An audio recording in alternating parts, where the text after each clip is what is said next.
Okay ہاں نہیں اب ہم چلتے ہیں حضرت ابو بکر کی طرف، جس سے آپ نے کہا حوالے سے، تو حضرت علی نے تو ان سے بھی بیعت کر لی تھی، مجبوری اس میں آپ کیا کہنا چاہتے ہیں؟ رسول اللہ صلی اللہ علیہ وآلہ وسلم نے فرمایا رفع عن امتی تسع، دو 9 چیزیں جو ہیں میرے امت سے مرفوع ہیں، میری امت سے مرفوع ہیں 9 چیزیں. مثلا آپ کو ایک جگہ 9 چیزیں اس کو آپ کو کوئی پکڑ نہیں سکتے نا. اگر کوئی شخص آپ کو مجبور کر دے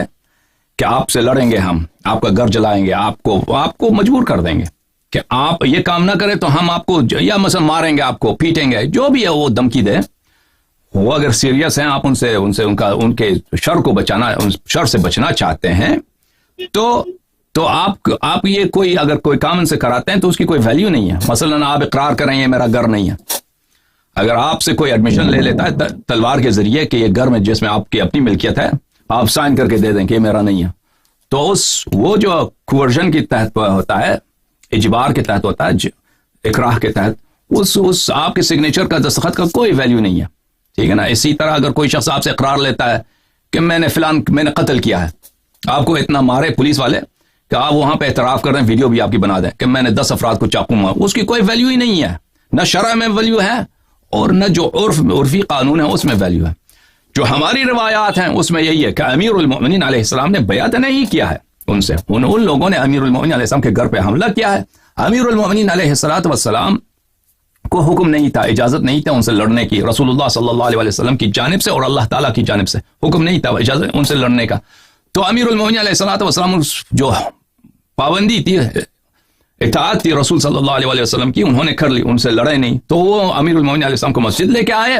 تو وہ ان سے بیعت کرو، تو انہوں نے بیعت نہیں کیا، انہوں نے اپنے ہاتھ نہیں دیا،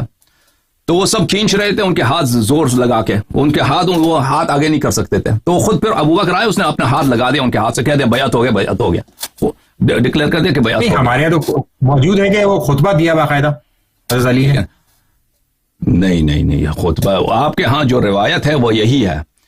کہ عائشہ کی روایت ہے، بخاری میں موجود ہے، دوسری کتب میں موجود ہے کہ وہ جب تک حضرت صدیقہ طاہرہ سلام اللہ علیہ زندہ تھیں انہوں نے بیعت نہیں کیا ہے، اور انہوں نے خود ابو بکر سے کہا تھا استبدت علینا بالامر استبدت وكنا نرى لقرابتنا من رسول اللہ صلی اللہ علیہ وآلہ حقا، ہم اپنے آپ کو خلافت کا حقدار سمجھتے تھے لیکن تو نے جو ہے اپنے آپ کو ذاتی طور پر ہمارا خلیفہ بنا دیا.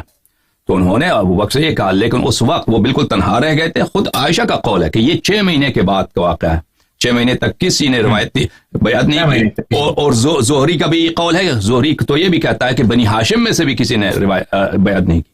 تو اس وقت جو ہے اس وقت جو ہے آپ لوگوں کے ہاں یہی ہے، عائشہ خود سب سے زیادہ عالم ہے، جاننے والی ہے کہ اپنے والد کے، اس کے والد کے خلافت کے احوال کیسے تھے. تو وہ خود کہتی ہیں کہ پھر اس وقت وہ مجبوری کے تحت، کیونکہ لوگ جو ہے سب ان کو بری نظروں سے دیکھتے تھے، احترام حرمت نہیں کرتے تھے امیر المؤمنین علیہ السلام کی، تو اس وجہ سے انہوں نے بیعت کی اس زمانے میں. تو وہ بھی کہتے ہیں کہ یہ مجبوری کے تحت تھی، اور وہ بھی 6 مہینے کے تاخیر کے ساتھ اور شکایت کے ساتھ کہ یہ ہمارا حق تھا. وہ خود موجود ہے، وہ اگر آپ چاہیں تو ہم بخاری میں آپ کو دکھا دیتے ہیں. آپ مجھے نمبر بتا دیں اس کا، میں اس کو دیکھنا چاہوں گا، میں بھی مگر بعد میں ڈسپلے پہ کروا دیجیے گا، ڈسپلے کرا دیجیے گا.